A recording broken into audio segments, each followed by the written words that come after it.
Good morning.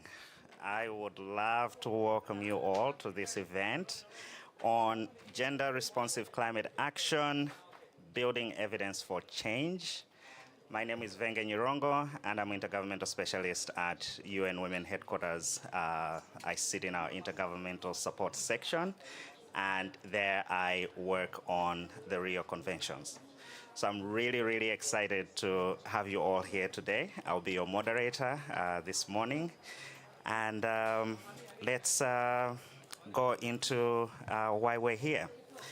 I just want to start by, of course, pronouncing that today is the 3rd of December. So it's Health Relief, Recovery, and Peace Day. So just bear that in mind as we go through the rest of the day. But why are we particularly here this morning to meet? We are really acknowledging the fact that climate change is the most pressing issue of our times, one that is set to become the dominant global threat and a threat to continued progress on gender equality and human rights. There are compounding factors, including protracted conflict, economic instability, political unrest, each of which are exacerbated by a heating planet. Rapid reversals, of course, are needed in areas such as extreme poverty, access to decent work, and economic resources, but also gender-based violence needs to be addressed. To prevent such reversals from happening, efforts to support adaptation and increase the resilience of countries, communities, and the most marginalized women and girls are urgent and overdue. There's a growing consensus among governments and civil society on the need for climate action to be gender responsive, to ensure that opportunities to promote environmental sustainability alongside gender equality and social justice are not missed. So, UN Women is answering this demand through the development of a new strategy on climate change, which will leverage its tripartite mandate. The strategy is underpinned by the next edition of UN Women's flagship report, The Progress of the World's Women on Gender Equality in the Age of a Climate Crisis. So the goal of this session is to create a space for discussion on feminist alternatives to the status quo and priority policy approaches to achieving change, emphasizing the importance of knowledge and data from a diversity of sources for driving long overdue transformation. And you will hear today, once the presentation on this report that we would love to launch today, around the creation of a feminist climate justice framework that my dear colleague Laura will be coming to speak to us about. We do have moderated panel session during this event, and I'm really pleased to mention that we have a really powerful panel that we're going to have today. But let me, before I introduce them, express our apologies, because we were supposed to have the UN Women Executive Director and the UNCCD Executive Secretary with us this morning, but other pressing needs have demanded that their time is, focused on responding to some urgent matters. So we really apologize for this, but we do have colleagues that have come in to speak on their behalf. They have the full delegated authority of two principles. So today I'm really honored to have Ms. Jemima Njuki, who is UN Women's Chief of Economic Empowerment at UN Women. And we will also later have Ms. Xenia Scanlon from the UNCCD Secretariat. She is the Chief of Comms, External Relations and Partnerships at the Convention on Combating Desertification. Xenia is stuck in a line right now, so she will be showing up shortly. You will see her arrive in a moment. We also are going to have the honor of having Ms. Camila Zepeda, who is the Director General for Global Affairs at the Mexican Ministry of Foreign Affairs, and she is the Mexico's Chief Climate and Biodiversity Negotiator. We will also have Ms. Lupe Moala Tupu, Principal Statistician at the Tonga Statistics Department. We have also Omaira Bolanos, who is the Director of Gender Justice and Latin America Programs at the Rights and Resources Initiative. We have Mr. Million Belay, Coordinator for the Alliance for Food Sovereignty in Africa and a member of the IPES Food. We also have Ms. Farzana Farouk, who represents Fridays for Future MAPA, and she is a commitment maker to the Generation Equality Action Coalition on Feminist Action for Climate Justice. And we also have the pleasure of having Ms. Lorena Aguilar, who is the Executive Director of the Kashak Institute for Social Justice for Women and Girls. So with this, I just want to quickly run you through our agenda today. We will have opening remarks delivered by UN Women, and at the end of the program, we'll have closing remarks delivered by the UNCCD. In between, we will have Ms. Laura Toke from UN Women, who is going to present the recommendations from the Global Conference of the Gender and Environment Data, but also the launch of the paper on feminist climate justice, a framework for action. We will then have an interactive dialogue after that presentation that will represent the voices of government, civil society, research, youth leaders, funders, and the audience that I will be honored to moderate for you. So why don't we go into the program? And I just want to make sure that you're all comfortable and ready to engage in this session. So first, I'm really, really happy to invite Jemima Njuki to the podium to give us opening remarks. Jemima, thank you.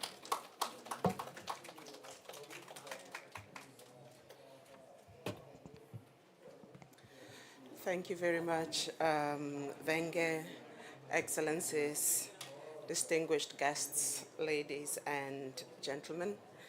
It is a great pleasure for me to be here this morning to open UN Women's official side event for COP28 on gender-responsive climate action, building evidence for change.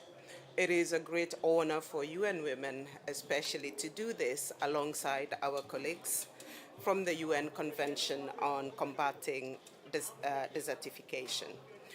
UNCCD are a valued partner of UN Women, and we especially welcome the work that they're doing on Her Land, Her Rights campaign, which puts the spotlight on the critical issue of women's land rights in the context of climate change and environmental degradation.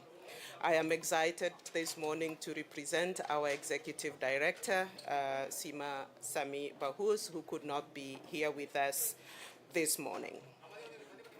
Colleagues and friends, I think we all know these 2 weeks we are standing at a critical moment for the world.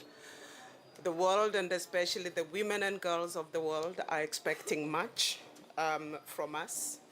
We know temperatures are breaking records year after year. The Paris Agreement target to limit global warming to 1.5 degrees above pre-industrial levels. We all know now that that is increasingly in peril. And every fraction of a degree is critical, as extreme weather events are causing flooding, drought, wildfires, food shortages, unbearable heat, and major damage to our ecosystems and human habitats. As I prepared to come to COP from New York this week, I was really aware that a lot of my country people back in Kenya have died from floods. So these are real issues. These are real events that have huge impacts on people and on our planet. But we also all know that climate change has a woman's face in many instances. The face of a young woman from the global south who has contributed almost nothing to the crisis, but who today is bearing the brunt of its impacts. A young woman who will witness escalating climate disasters over her lifetime, and her opportunities and rights curtailed because of a problem she did nothing to contribute to. So we know gender inequalities are intensifying vulnerabilities to climate change impacts, which in turn are jeopardizing hard-won gains that we have made on women's rights. I'll just give a couple of examples. We know that women are taking on increasing burdens of unpaid care work to provision basics, food, water, fuel, in a context of growing scarcity. They are facing escalating gender-based violence as tensions rise and economic conditions worsen. Today, 10% of women and girls are living in extreme poverty.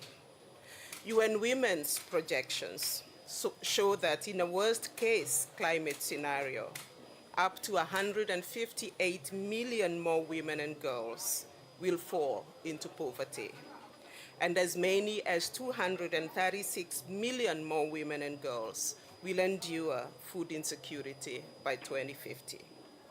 These are not just numbers. These are real lives of women and girls.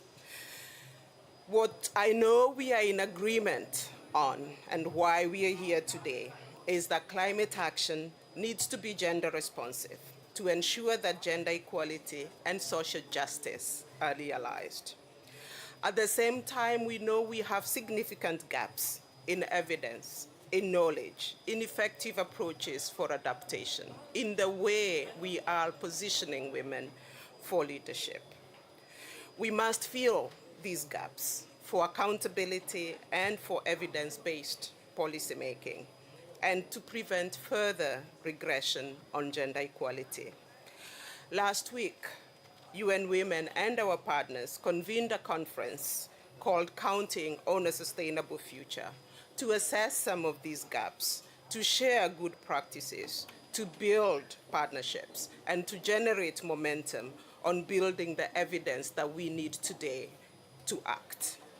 We will hear more about some really exciting initiatives on gender data and research that are happening around the world later in this event.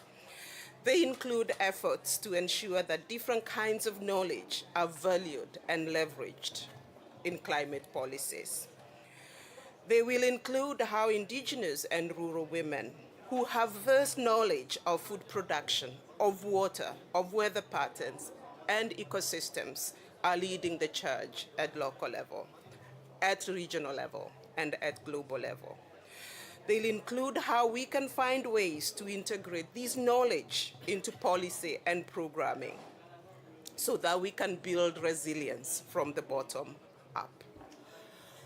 They will include what we can and must do to recognize and value women's knowledge as one dimension of the feminist climate justice framework that UN Women is launching at this event. I'll just say a few words about this framework because it provides us a roadmap of where the world needs to go in this critical moment. First is the gender-specific risks and vulnerabilities must be recognized and addressed as countries transition to low-emission economies that are resilient to changing climate. Second, that the resources that are available, and we've heard a lot about resources since we arrived in Dubai, that these resources must be equitably redistributed so that such transitions are just and equitable, and so that women and girls in all their diversity can equally benefit from future opportunities. And third, that we need to uplift the leadership and agency of women and girls, particularly when they organize collectively to adapt and drive the change that is so urgently needed. I hope that today and over the next 2 weeks, we can commit to using our collective power to leverage knowledge and data to promote a world in which women and girls can thrive and where humanity and nature can flourish together. Again, thank you very much for joining us, and I am really looking forward to this discussion. Thank you.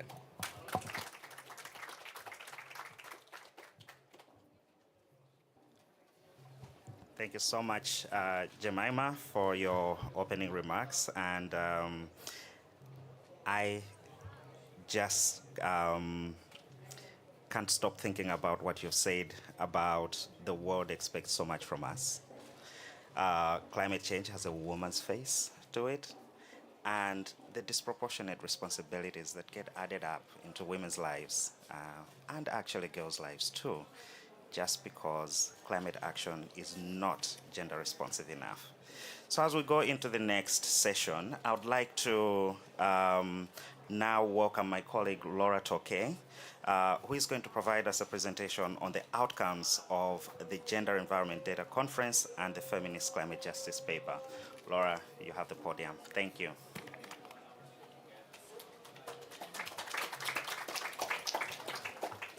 Thanks so much for that introduction, Venge. It's such a pleasure to be here with you all today. Thank you so much for coming and joining us for this event. As you know, the theme of today's event is the importance of building evidence for change. So as Venge said, I wanted to take a few minutes to talk about a couple of major initiatives that UN Women has underway on data and research to fill some of those evidence gaps on gender equality and climate change, and to map a feminist climate justice policy agenda. So, there's growing evidence. I think we all know this. There is growing evidence of the links between gender inequality and climate change. We know that gender inequalities intensify vulnerability to climate change impacts, and the failure to take gender into account in policy intensifies that further. Women's unequal access to economic resources means that when weather patterns change, disrupting infrastructure and public services, they're less able to adapt their livelihoods, recover and rebuild. Women's unpaid care responsibilities in communities and families will increase. Already, globally, every day, women do 2.8 more hours than men of unpaid care and domestic work. And in the context of environmental change and stress, as water, fuel, and nutritious food are harder to come by, and the healthcare needs of families increase, women will do more, reducing their time for paid work, for education, for rest and leisure. And when it comes to gender-based violence, after years of slow progress, rates of child marriage are increasing in places experiencing environmental stress. So, for example, there's evidence that in the 2022 drought in the Horn of Africa, it resulted in a nearly fourfold increase in child marriage in affected areas of Ethiopia. So this is just an example from one country, but this pattern will be likely replicated across regions. So as a result, as Jemima has already said, according to UN Women's analysis, globally by 2050, under a worst-case scenario, climate change may push an additional 158 million women and girls into poverty, and 236 million more women and girls into food insecurity. So there's lots we know, and we can predict many of the impacts of climate change on gender equality, but there are also many gaps in data and research.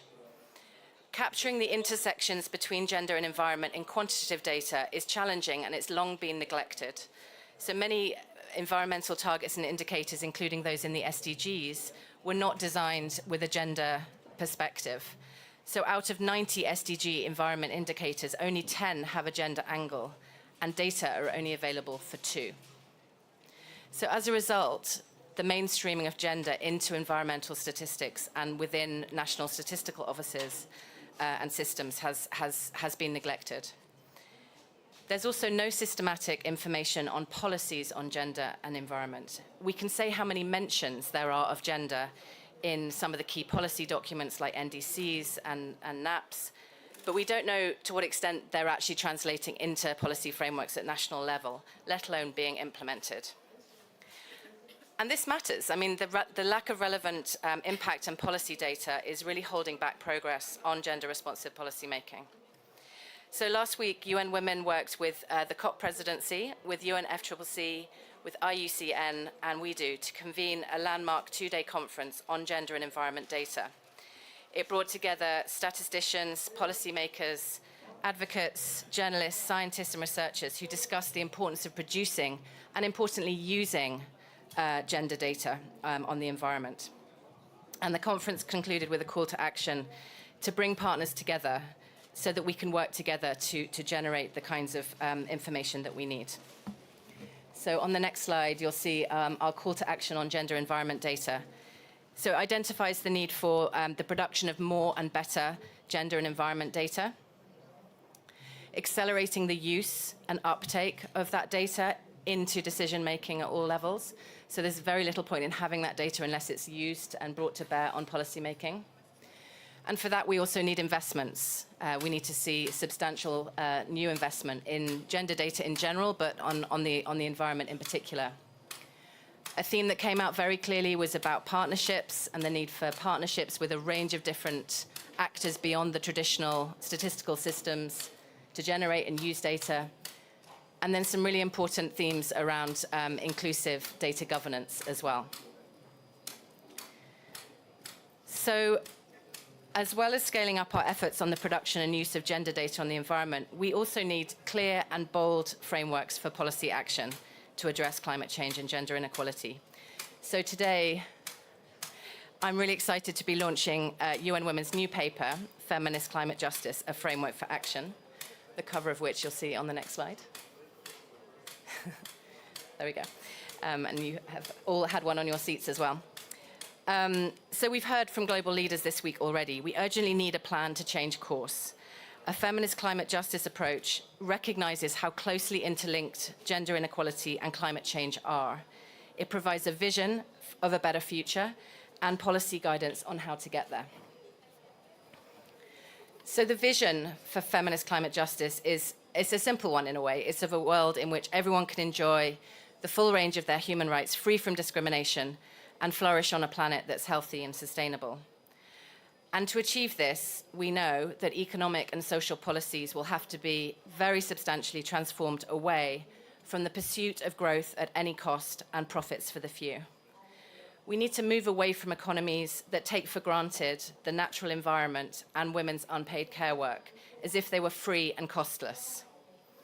And instead of expecting individuals to absorb and bounce back from ever more extreme conditions and inequalities, feminist climate justice recognizes that resilience can only be achieved through relationships with others, based on equal rights and respect.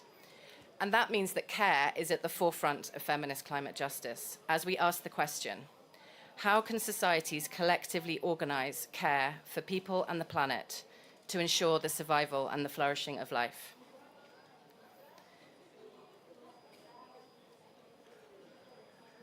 And one more, please. So to move towards feminist climate justice and to ensure that climate policy responds to women's rights, action is needed across 4 key dimensions. And these are recognition, redistribution, representation, and reparations. So let me just unpack those 4 a little bit more. Next slide, please. So recognition is about recognizing women's rights, labor, and knowledge. Policy needs to prioritize the rights of women and other groups that face multiple and intersecting forms of discrimination, which undermines their resilience to climate impacts. In terms of knowledge, obviously scientific knowledge is critical, but policy also needs to recognize the knowledge and expertise that women, including Indigenous, rural, and young women, have. There is mounting evidence that inclusive planning informed by diverse knowledge is critical to prevent maladaptation and facilitate climate resilient development. So recognizing the equal value of these situated forms of knowledge is critical if feminist climate justice is to be achieved. We need to see resources redistributed away from extractive, environmentally damaging economic activities towards those that prioritize care for people and the planet. And this is really about ensuring that the transition towards low-emission economies is a gender-just transition. So we must ensure, for example, that women can access new green jobs, employment opportunities, land, education, and technology so that they can benefit from those transitions. And we need to raise and make public finance available to support gender-responsive social protection systems to support women's resilience.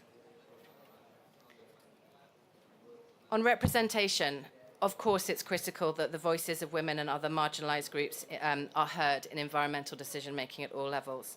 Communities affected by climate change and biodiversity loss, including women's organizations, young people's organizations, need to be at the table to influence policy-making at all levels. And we also need to create the conditions for women's collective activism. We have a situation at the moment where women environmental defenders are being harassed, arrested, and even killed for their work. This kind of impunity needs to be addressed, and safe space for women's activism needs to be guaranteed. And then the final R is about reparation. This is needed to recognize that the global north bears the largest share of responsibility for historical emissions, and it calls on the global north to make amends for the harm done. The global north is responsible for 92% of excess carbon emissions since 1850. To have reparations, we need countries to meet their commitments to climate finance and ensure that it goes to the most vulnerable countries and the grassroots women's organizations on the front line of climate change. The Loss and Damage Fund, now agreed, needs to be generously funded and set up to address both economic and non-economic loss and damage. And it's the non-economic loss and damage that we see has a particular impact on women in terms of increased levels of gender-based violence or unpaid care work. And part of repairing harm and ensuring it's not repeated, we also need to end the overreach of corporate power, curtail global policies that harm the global south, and end the debt crisis. To move forward, we advocate for an intersectional approach, and this is not only about recognizing diversity and difference, though that, of course, is very important. It's actually about a political commitment to building solidarity as a basis for action. So finally, accountability. We would really like policymakers to use the framework that we've put forward, the 4 Rs, to build policies that address these 2 most pressing issues of climate change and gender inequality. So how do we get there? I don't have to tell this audience that there are vast gaps between the visionary aspirations of feminist climate justice and sluggish government responses. So how do we ensure accountability for change?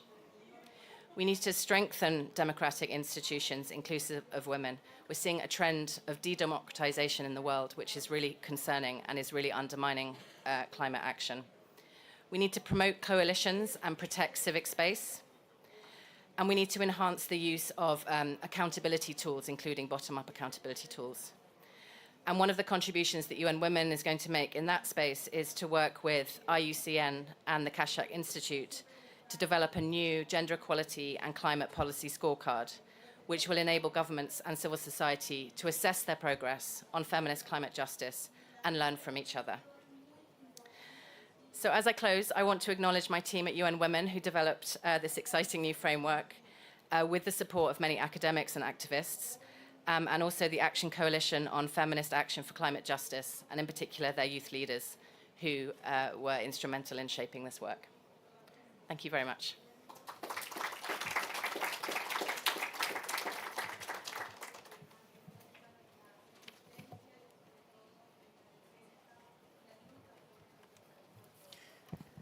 Thank you so much, Laura, for sharing the feminist climate justice framework and for launching the paper that we have on our seats today. I just want to give another round of applause to Laura and the team and all those that have contributed to making this paper happen. A number of things that continue to strike me are 150 million women and girls being pushed into poverty more by climate change. The 4R framework being a tool that we can actually use in crafting policy responses that are appropriate. There is so much to unpack in this framework with the 4Rs that have been shared today, and I just want to welcome and encourage you all to read this paper that has been shared with you. And we also count on everybody to make sure that there is full accountability that we're calling for in this paper. So, distinguished ladies and gentlemen, allow me to move this session into the next part of the discussion, which is going to be an interactive dialogue with our distinguished panelists.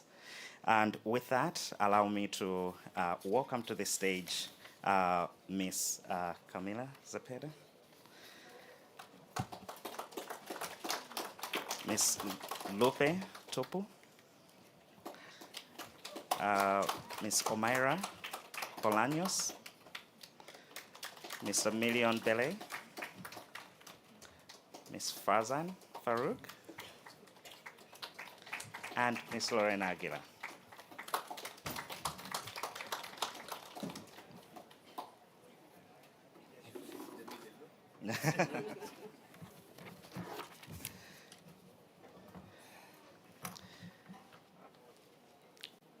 All right, so we will be seeing the names of our panelists displayed on screen. And again, panelists, welcome.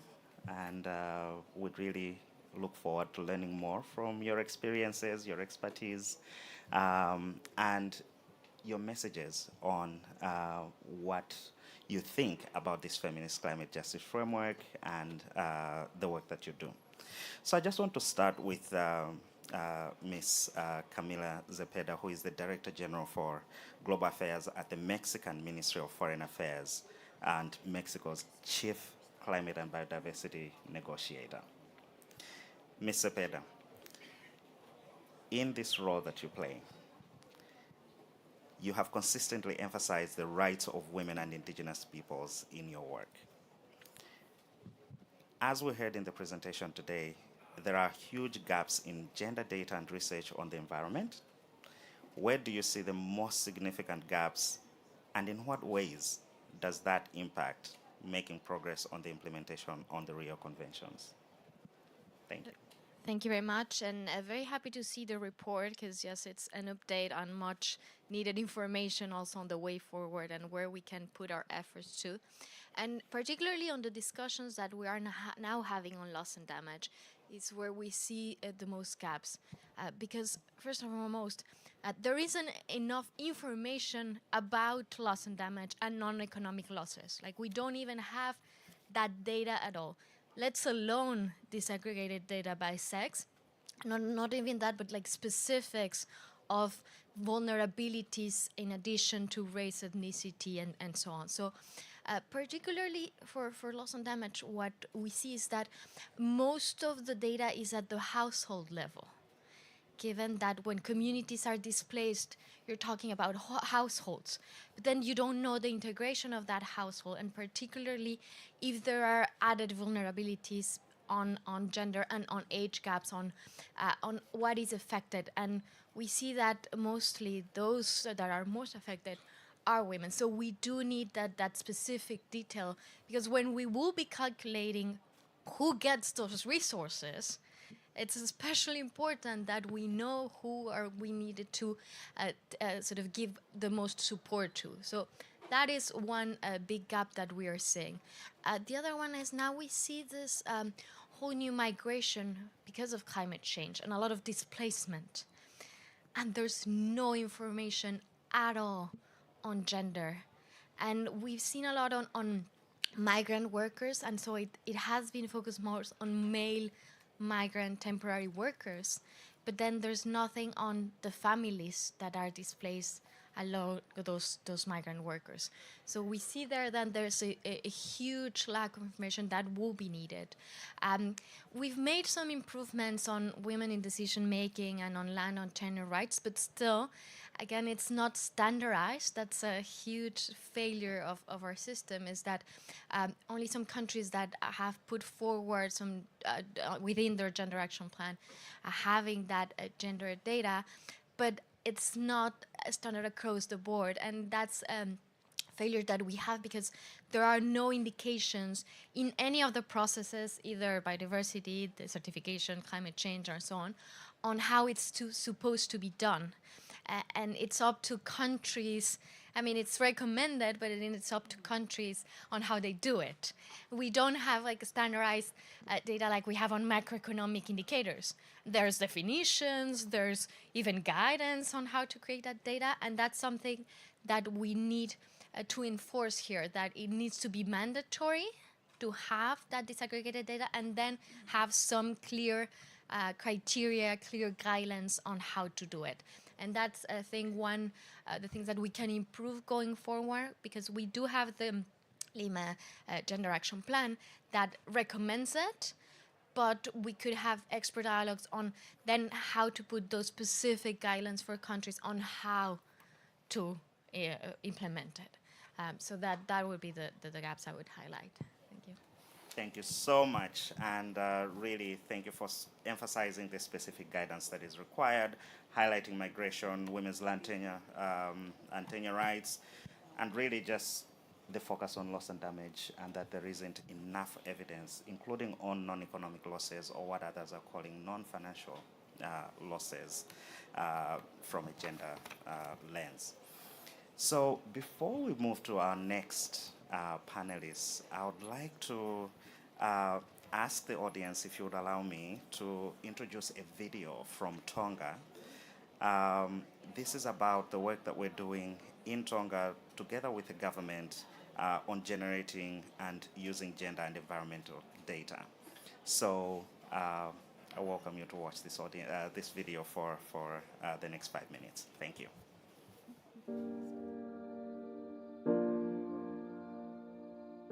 Koe ngahi whātamak whāna tula ko Sia o ai fuifu, ko Sia ai manalahi, ko Sia ai ngalulu koe ai mufuike, pia ko Sia ai awha, pia moi pā koe ai mo ngā whi o tupungai koe ai pia au koe nai pe koe tsunami.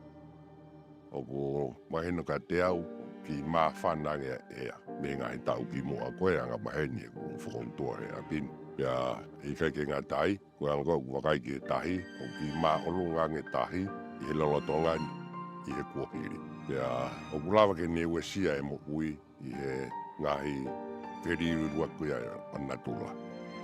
Palapale mai mga mai talu koe ne he fō koe mo pā koe mo wafi. O te ke la mai koe tono no pe kai ke ahasiana ke whai e ngāwe ke tata, o tau e whakatari. Pe oku mau pe vai. Koe a ngaia e kusi o ke ngahi ta au o na tula. Mo ngai wheli uri waki kua hoko mai ko e ni. O mai pe ke tau roto mo oa ki ai.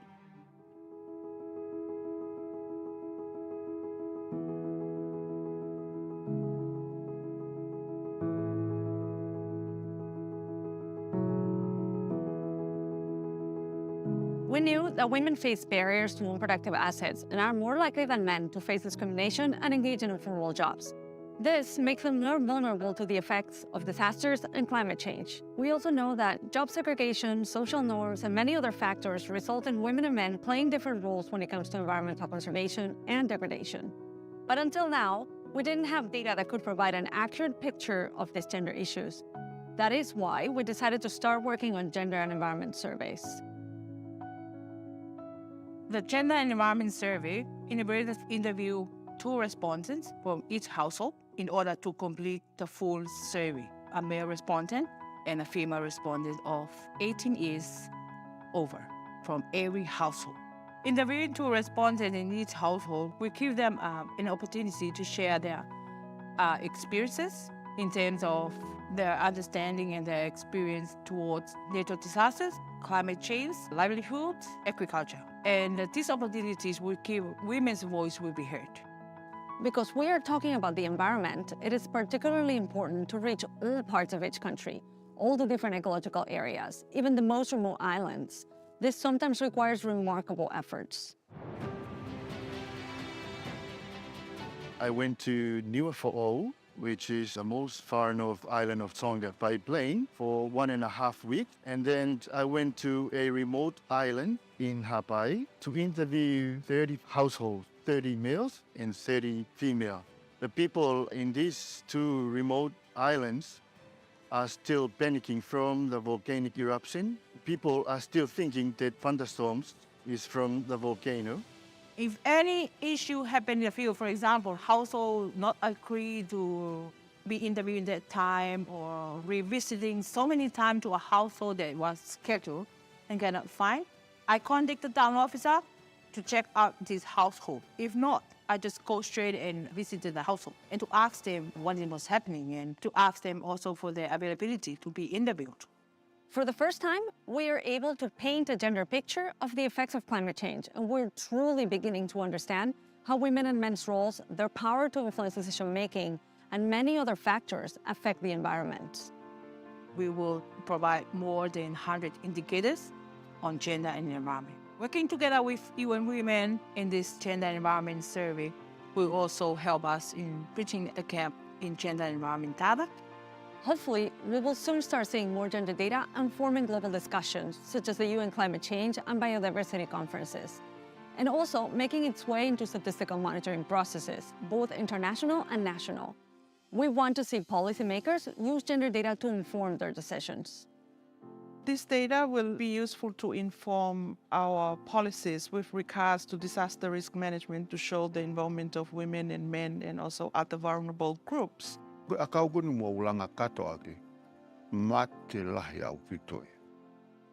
all the programs and projects and activities that we are currently implementing in Tonga, we have to make sure that gender issues are mainstreamed. There are ministries that collect this information towards the SDGs and the Sendai framework and all the other regional as well as the international commitments that Tonga is committed to. So this data was definitely be used. As an enumerators, I come across families that they're interested with the questions because they said it's very important. They said it's helped them remember what happened, and they're hoping that that might help policymakers making better decisions for the future of the islands and with the future of Tonga and then disaster that happen frequently and climate change that always happen here in the islands. So this is very helpful.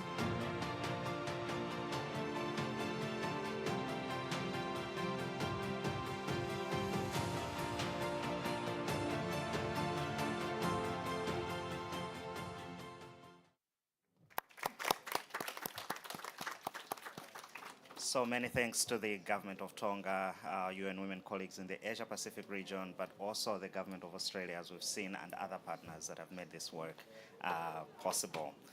Now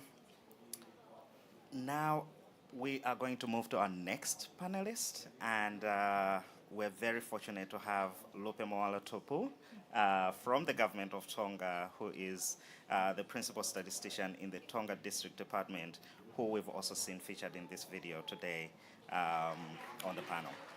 So, Lupe, the video provides a very clear snapshot of the challenges that Tonga is facing in the context of climate change and the innovative survey that you have implemented with your leadership in partnership with UN Women.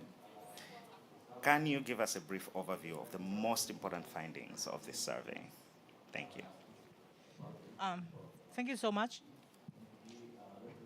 So this survey, it's a milestone for Tonga to conduct, and the first in the Pacific. And more importantly, to capture the huge impact of climate change on our people's life. And not only that, to hear their voices, the different impact that they face. So the most important findings I want to highlight in this session, the result shows that women are more overall likely to eat less food because of the effect of climate change. Single parents, both women and men in particular, were mostly to give up, to eat less food in favor for their children. More than 30% of people are experiencing health ailments, and this is directly related to climate change effect. Women have been more likely than men to know the increase their time caring for others. Women in Tonga are more reliant on nature resources, but this survey captures how these nature resources were severely destroyed and impact the lives of the women. Women also face barriers in participating in environmental community making decisions in the communities. For example, participating in water management projects in the communities. Thank you so much. Thank you so much, Lupe. I really appreciate the points that you're making around the importance of hearing the voices of women in these surveys and making sure that that really makes its way to policy change. But why should women be giving up their own livelihoods, their own happiness for the sake of others just because of climate impacts? I think that's another question that we want to make sure that these surveys can actually inform the right responses. So to our next panelist, I would like to now ask that we hear more about the value of local knowledge. Omaira, you are the director of the Gender Justice and Latin America programs at the RRI, which is a global coalition of more than 150 indigenous and Afro-descendant organizations and their allies dedicated to advancing the land and resource rights of local peoples. Can you tell us why it's important to integrate indigenous women's voices and the knowledge into decision making and how we can harness it for climate action? Thank you. Thank you. First of all, thank you for the invitation, UN Women. As you know, getting the goals of climate action, reducing poverty and development, it is important to secure that indigenous peoples, Afro-descendants peoples, and other communities are present in the discussions and decision making. But more important is very needed that women from those communities are present and their voices and perspectives are part of the discussions. But what's happening is at the global level, even though indigenous, Afro-descendant, and local community women continue playing a key role in food security. Wow, I got the... Oh, wow,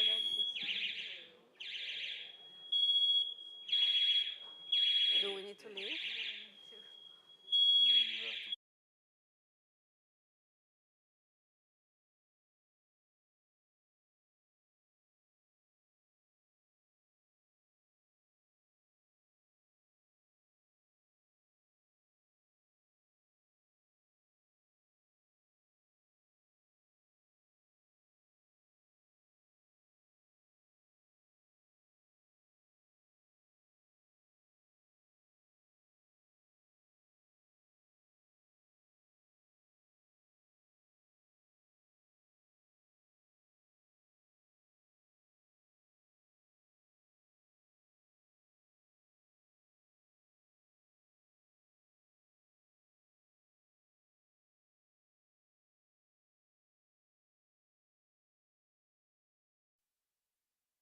It was not my intention to.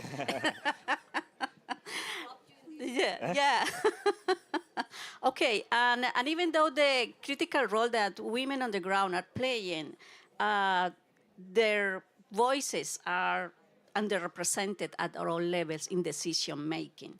And that is one of the biggest problems that we have in terms of providing and making climate actions inclusive and having the whole perspective of all members of communities. As we know, recognizing the rights, tenure rights of communities is important, but if we don't ensure that women have the right to land and resources, the capacity to be part of the decision making is even more constrained. And RRI did a research in 30 countries across the world that represent more or less the 78% of the world's forest, and found out that most of the countries, even though they had signed international, the only one international instrument to the protection of women's rights, all the countries were lower in reaching the standards to protect women's tenure rights. And as we know, in the past, COVID, a pandemic, not so much long ago, many of the communities on the ground level were able to manage and face the pandemic and the constraints that the pandemic brought by women being at the front line, providing and using their knowledge on food security and seeds and recovering seeds and knowledge to be able to confront the many limitations that community has to address the situations in COVID. And another big issue that is at the global level is that even there has been an increasing recognition of, in the narrative and the discourses, of the role of women, actions to really reach women on the ground and to support their actions are very limited. General data says that only 0.07% of all funding going to gender issues are going to really women. But when you talk about indigenous women on the ground or other people, Afro-descendants people, there is no clear data on how much is that doing. So one of the issues that we are doing as a global coalition is we are now starting an analysis, a bottom-up analysis of what is the funding that is really reaching women. So instead of looking at what has been the commitment of donors, we are going on the ground to women to say, to analyze different organizations, what is the funding that you are getting and through what channels. And for that, we are working with a Women's in Global South Alliance. It's a network that under RRI was created last year that integrate women from Africa, Asia, and Latin America, grassroots women that are belonging to indigenous or Afro-descendant and other community women. And this network is advocating for direct funding to women on the ground. So that is kind of the issues that we are in terms of trying to provide new data in that regards to be able to say to the donor and to the governments what needs to be going down and through what channels. Thank you. Thank you so much. Again, I think we've heard about voices of women being heard, and in this particular case, looking at the voices of indigenous women actually coming to the fore. And we know that from an intersectional lens,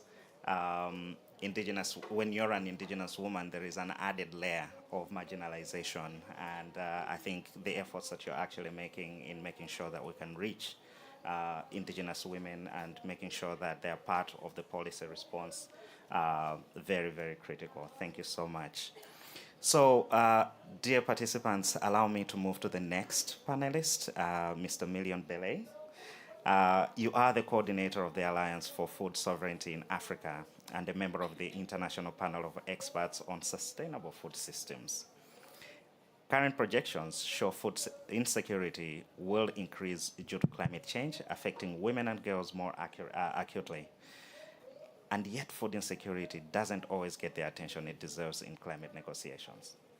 I know that on the first day of the World Climate Action Summit, there was some attention given to this topic, but there's still so much that we need to do. So what are the key issues we would be elevating in climate negotiations? And have there been any promising areas of progress? Thank you. Thank you very much. Thanks for the invitation. AFSA is a network of networks. We have 40 networks as members, and about 5 of them are women networks. Out of 7 board members, 4 of them are women in AFSA. So women agenda is very central to the Alliance for Food Sovereignty in Africa. And we are here as a group.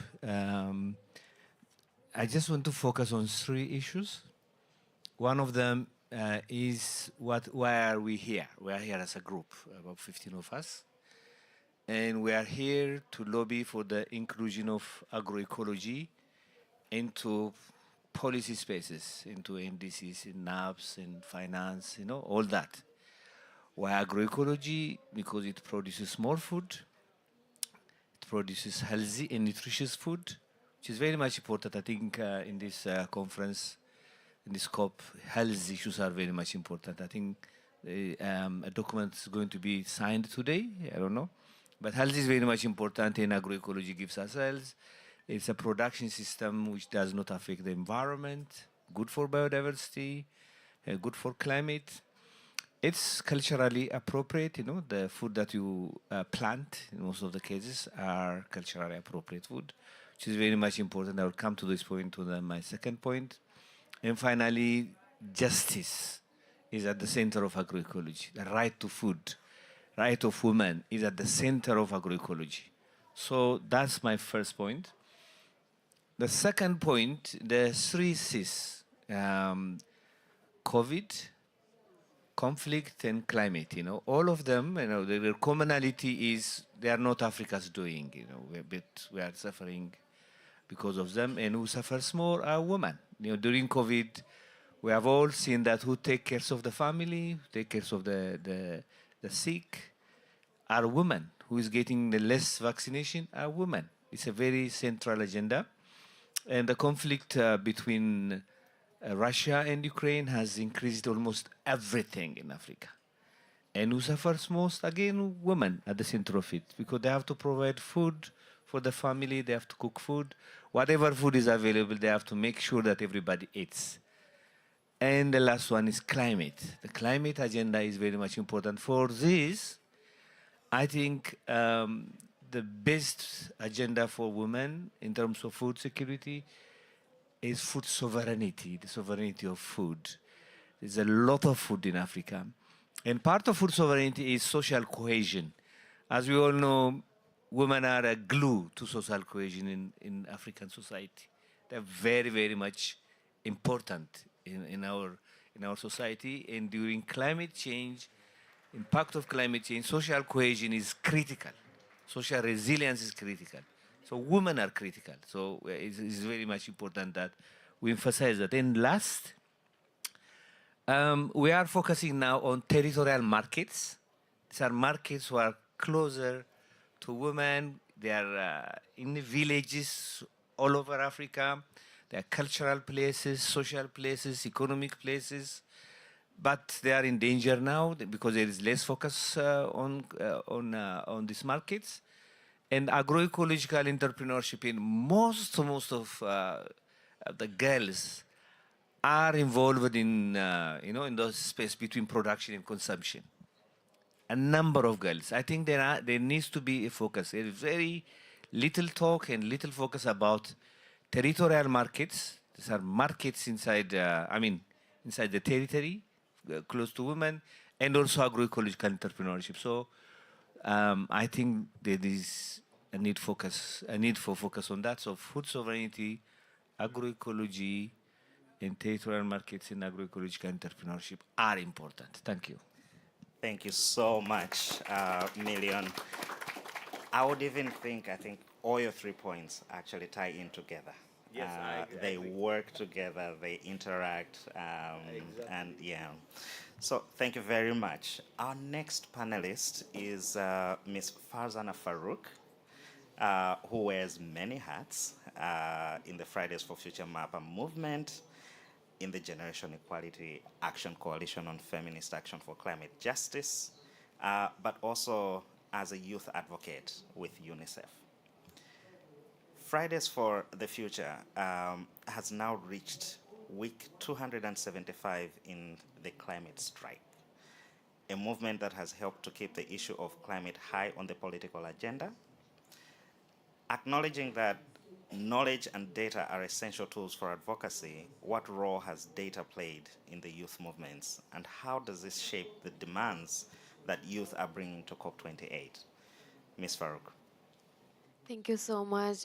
First of all, I want to congratulate UN Women and all my feminist sisters from Feminist Action for Climate Justice for this report, Feminist Climate Justice Framework. I am so happy to be here and to talk about both like youth movement, but also youth movement which is supporting our awesome feminist movement. So as you said that youth movement is one of like many before Fridays for Future being in 275 week, there was a movement, there was feminist movement who were talking about climate justice, and we as Fridays for Future has learned from them. So that's why this is very important. And when I say learn from them, this is where data comes in.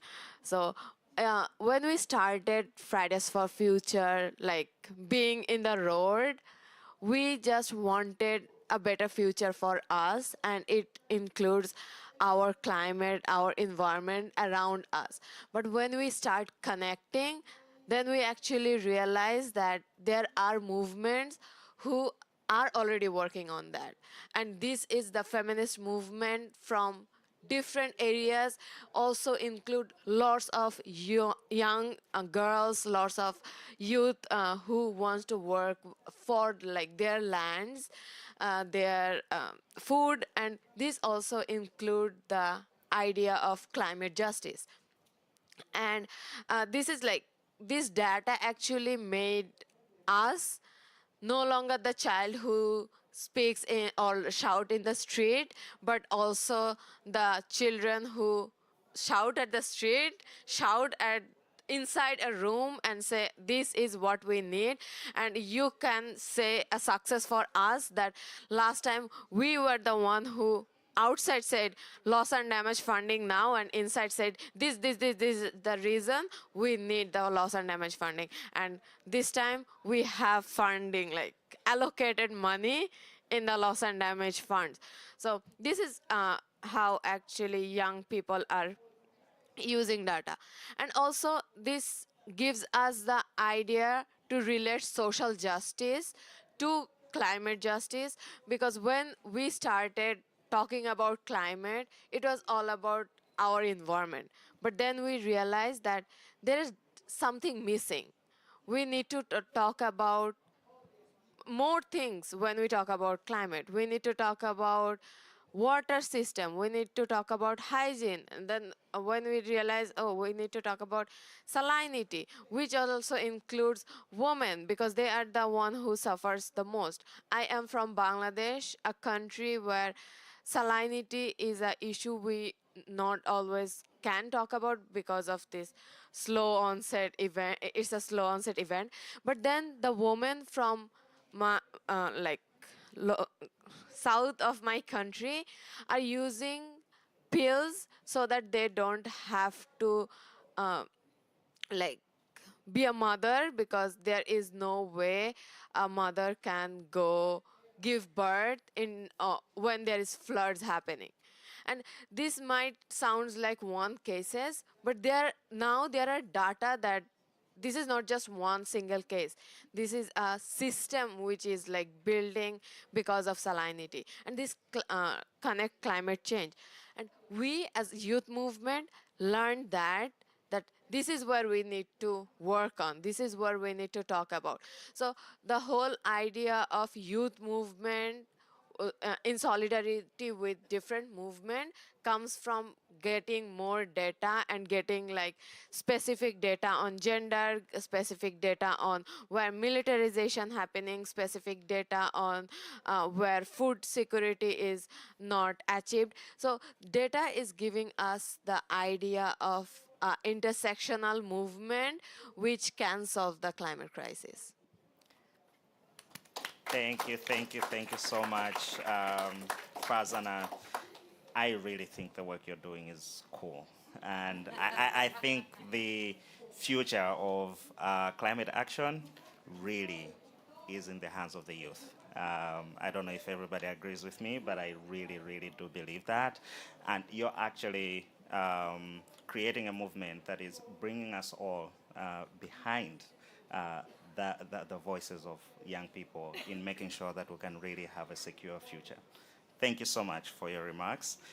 And I would like now to move to the last but not least panelist, our dear friend Lorena Aguilar, who is the Executive Director at the Kachak Institute for Social Justice and for Women and Girls.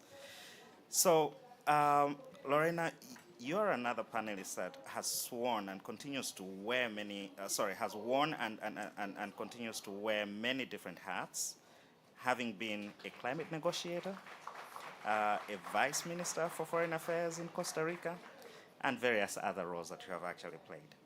You're now leading a major new research center at the Binghamton University.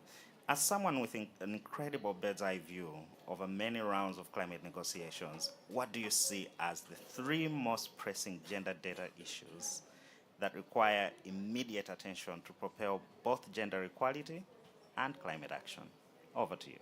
Thank you very much, Venke. Thank you very much, UN Women, for the invitation for this event. Before I answer your three points, I think that we need to look a little bit where we are coming from and what this journey has been. I mean, we have to remember that when the three Rio Conventions were created, UNFCCC was the only one that was created without any mention on women or gender issues. In 2018, some of us started a process to try to bring gender considerations into the Climate Change Convention. 2019, there was only one mention on gender issues in the convention, and it talks about parity in Marrakesh. Today, we have 120 mandates prior to this COP, in which the parties themselves and at certain times ourselves has given us mandates. We have seen an evolution from people telling us gender has nothing to do with climate change to going from 30% of the NDCs to 90% of the NDCs that acknowledge the fact or mention, as Laura was saying, gender and climate change. Now the challenge is, how do we go from good words and good intentions to actions? Because yes, we have 120 mandates. Yes, we have 90% of the NDCs that mention gender. But when you start looking how it is mentioned, you see it in the acknowledgement. But when you go down to the activities and the implementation, that is where there is, it just disappears. It gets blurred. The other thing that is important is that the convention was the first convention in Lima that embraced the term gender responsive. But what gender responsive means? It means to acknowledge the gender gaps and do something to really have an impact on the gender inequality knots. And that's, Venke, where we need to start measuring things. How these words, how are these mandates being transformed into policies at the national level? But climate change impacts many policies. It's about transport, it's about energy, it's about agriculture. We need to go more in depth into the countries and find a way to analyze those policies. But we also need to find a way to analyze how is this impacting the lives of the women that you were precisely talking. How much money is going? We see, for example, some mention on care, but only one country so far has activities on care in some of their national work. So it's time, and in that sense, we're very, very glad that we're working with UN Women in IUCN to create a scorecard that will help us really go more in depth and see the different elements. This is what we call the gender inequality knots: care, violence, access to resources. How are these policies and that mandate really reaching and transforming the lives of these women and the girls? Please let us not forget the girls, because we are talking about the future, but are we really involving the girls in this process? And I really hope that what we are developing can really help bring light on, are we really being gender responsive, or is just a talk that we're using? Gender responsiveness is not a fashion. It needs a commitment. And this is something that for the Global South, where I come from, this is a matter of life or death. Thank you, Venge. Thank you so much, Lorena. I really appreciate you brought up the issue of care. And I think that's very fundamental to any work that is going to be truly gender transformational in climate action. Absolutely.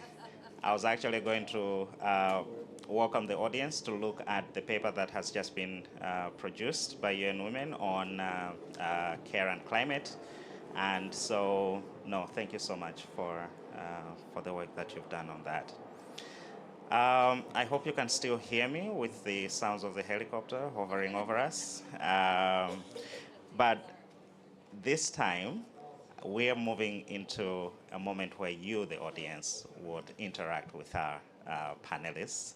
But I also just wanted to make recognition of the fact that we did mention the UNCCD was going to be with us today, and Ms. Xenia Scanlon is in the audience. Xenia, we invite you at the end of this session to make final remarks. So, yes, do we have any questions for our audience? And we do have a roving mic that will be brought to you. So shall we start at the back, my sister, and then we move to Katie and yeah. Good morning, everybody. My name is Rachel Aron. I work in a different capacity, but I'm here on the advisory board of the Kashik Institute. So we applaud the work that's been done in collaboration with us, with UN Women and IUCN, in this scorecard, which is much needed. I wear a different hat. I do a lot of work in terms of private sector investments. Now I'd like to put to the panelists, we've talked a lot about governments, CSOs, but the private sector is where the money comes from. So how do you translate what exists at a policy level, what exists in terms of this new gender responsive climate action framework? How do you translate that into language when you can meaningfully engage the private sector so they look at how to do their investments with both a climatic lens and a gender lens intertwined? Thank you. Thank you so much. I think we should take a few questions before panelists respond. Yes, Katie. Thanks so much, Venge, and thanks to the panelists and to UN Women. I'm Katie Tobin from We Do, the Women's Environment and Development Organization, and we work on feminist climate justice, so we're so excited to see UN Women taking up this leadership and working with all of these partners and really spotlighting the Feminist Action Coalition for Climate Justice. So my question is kind of to UN Women, or to the panelists also, to maybe advise UN Women in that leadership role, how to make sure that this exciting kind of newer area of work for UN Women really links in with all of the other wonderful work that UN Women does. So I know, for example, Jemima and Juki, the economic justice and climate justice are together under your portfolio, which is exactly how we look at things as well. So I would love to hear from any of the panelists, but also from UN Women, about those links. And I'm looking forward to reading in the report where the debt justice piece comes in. And then I have another question, if I may. For our panelists, we talk about gender responsive climate action, and we're a long way from that in reality, but also wondering your opinions on the feasibility of moving towards gender transformative in our goals and being even more ambitious, although we acknowledge the challenges. Thank you so much. Wonderful. Thank you. We had a third hand right behind there from the gentleman. Bonjour tout le monde. Je vais m'exprimer en français parce que mon anglais est très mauvais, si vous me le permettez. Je m'appelle Thierno Sall. Je viens du... Ok, d'accord. D'accord.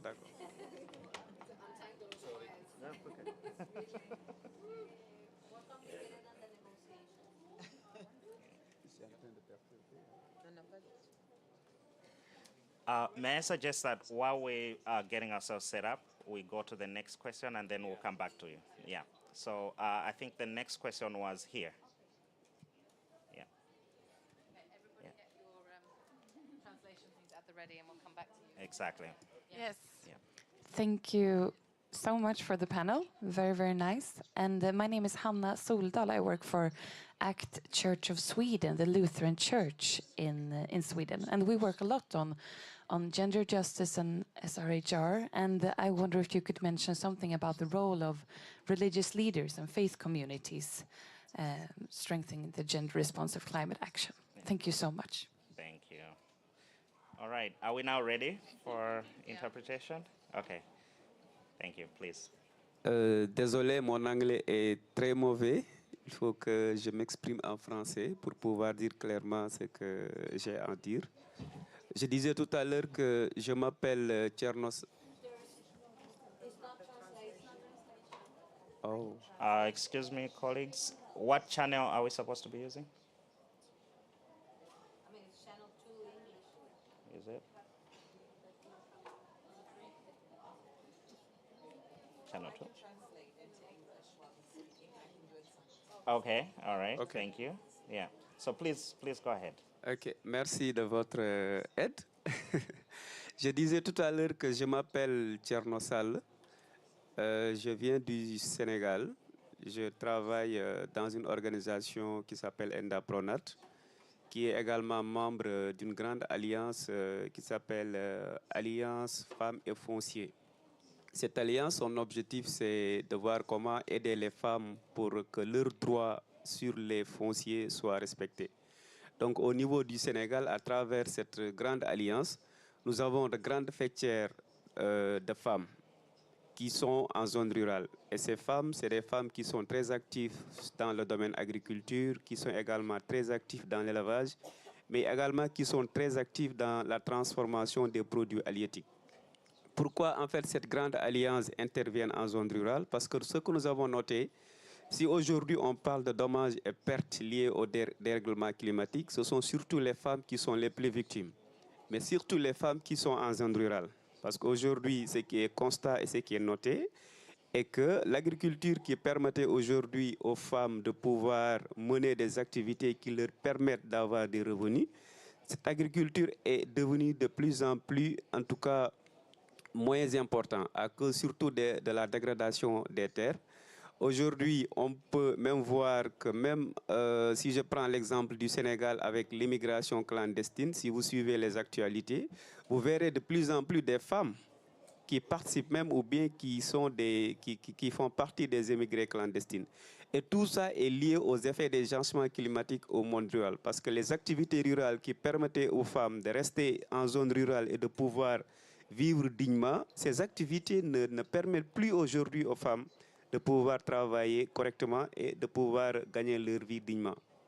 L'autre chose sur laquelle je voudrais intervenir, je pense que c'est le monsieur qui a parlé de l'agroécologie, qui est également aujourd'hui une pratique, pour moi, où on peut orienter la finance climatique pour permettre aujourd'hui aux femmes de pouvoir mener des actions durables. Parce qu'il ne s'agit pas tout simplement de faire le plaidoyer, parce que quand on parle d'effets de changement climatique, il faut des actions concrètes.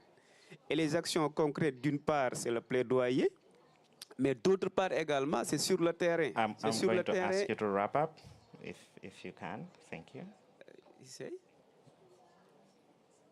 Ok, d'accord. Donc, pour terminer, je disais que si aujourd'hui on veut aider davantage les femmes pour qu'elles fassent face au changement climatique, il faut des actions sur le terrain, c'est-à-dire des actions qui leur permettront de vivre dignement à partir de l'agriculture, mais de façon durable. Et c'est là où j'ai bien aimé le monsieur qui a parlé de l'agroécologie, qui peut être une solution pour permettre aux femmes de pouvoir valoriser durablement leur terre. Merci beaucoup. Thank you so much. I think, can we take one last question from Esther, and then we go into the next round? Can I just translate into English what he Yes, said? please. Summary, his name is Tierno Sal. There was translation. Oh, there was? No, there was? Okay. Okay. His name is Tierno Sal from Senegal. He works from Entrepreneur, which is the Alliance of Women in Land. They work to help women with land rights, and they found especially a lot of women in the rural areas who make a living off of agriculture, livestock, and productions.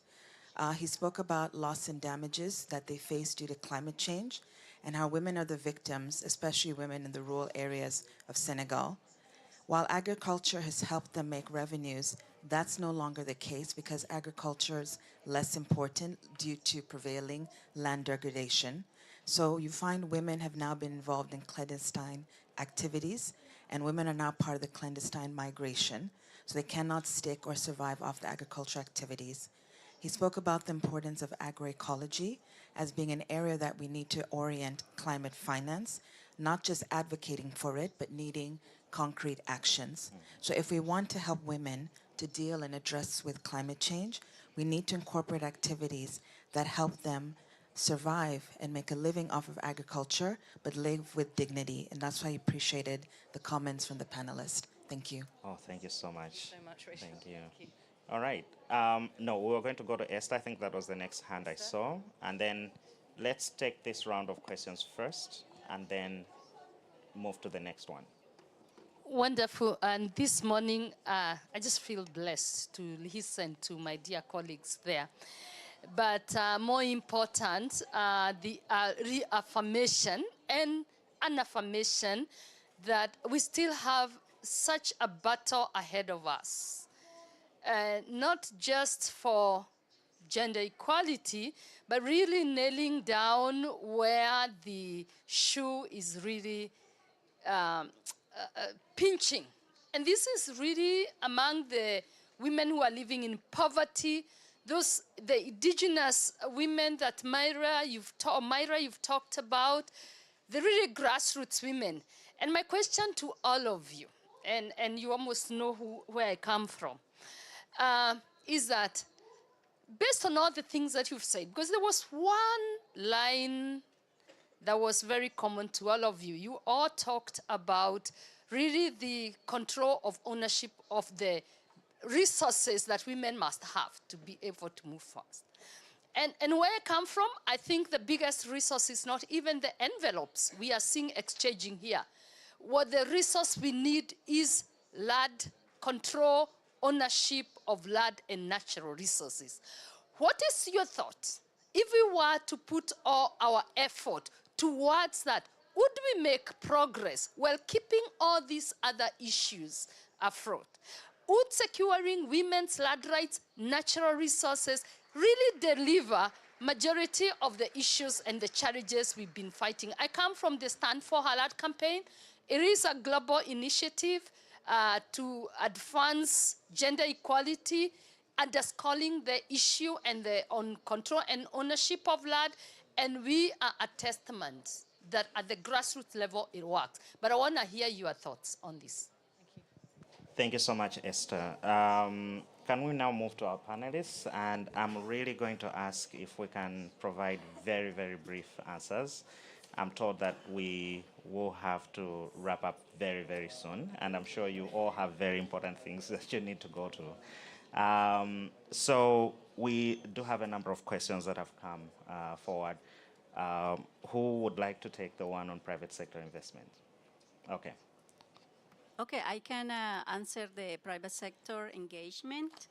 From the Rights and Resources Initiative, we have part of our initiatives also involving the private sector commitment to respect and to support community tenure rights. And on that, we are developing a series of community monitoring on supply chain of transnational enterprises at the community level.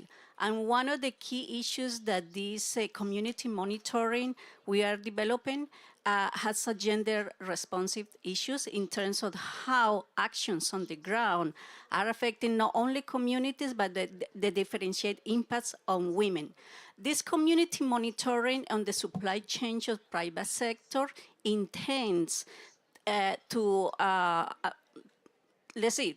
intends to educate the private sector on what are the issues that they need to take into account to be able to respect, first, that investments at the community level, one of the considerations for analyzing where to put investments, they need to look who owns the land first. Second, once you get into the ground, who are the members of the community and how benefit sharing needs to be distributed. Second is, and the third one is, how community can ensure that the operation on the ground level are respecting all type of rights that they have.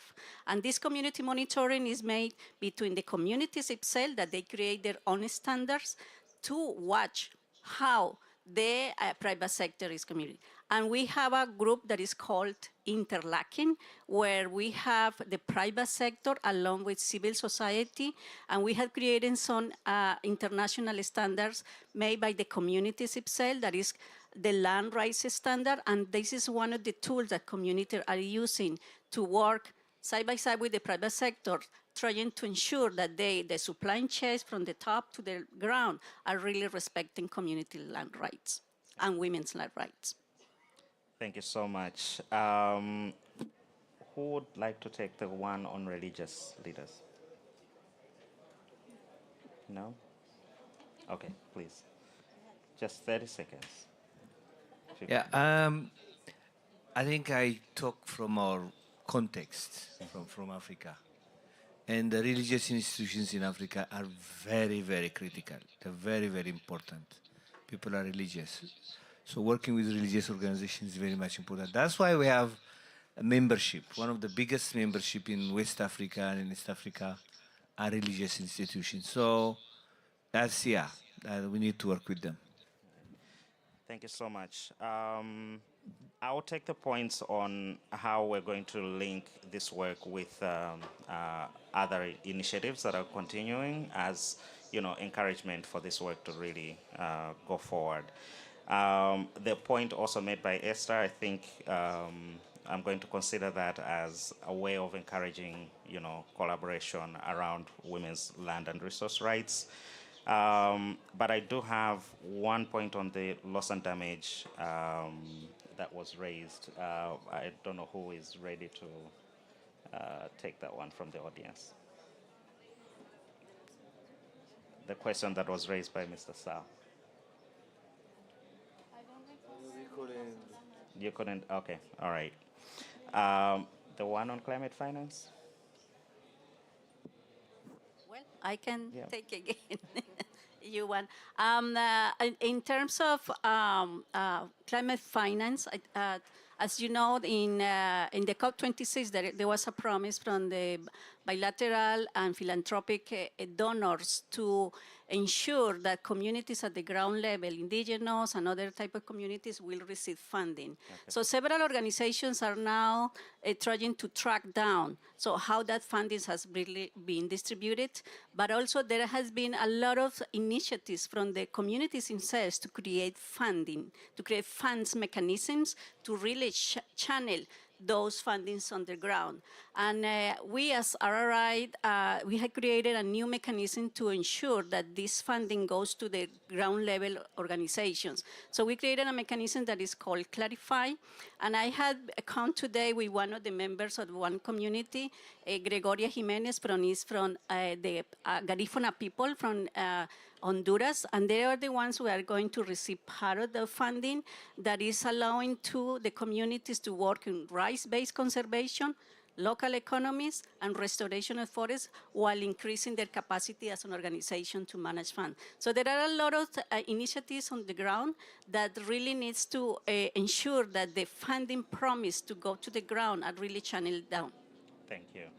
Yes, Lorena, 30 seconds. Yes, but we have to acknowledge that the climate finance system, the big one, Green Climate Fund, GEF, Adaptation Fund, do not have mechanisms for direct access of resources for women. And that is one of the main problems that we have. Thank you. Less than 30 seconds. All right. So, dear audience, it's been such a wonderful pleasure to have you in this event today. I know there are burning questions that you all have. We can take them outside of this room just so we create the space for others who are actually preparing to walk in. I want to thank you all for your engagement and really want to wish you the rest, yeah, I'm coming there. Yeah, sure. A wonderful COP. But before we go, I just want to invite Ms. Xenia Scanlon to give us closing remarks. Please read the report and give us feedback where you can. Thank you. Thank you very much. Thank you, Wenge, and congratulations to all of the partners represented here. We're really delighted to be able to host this event in the Land and Drought Resilience Pavilion here at COP28.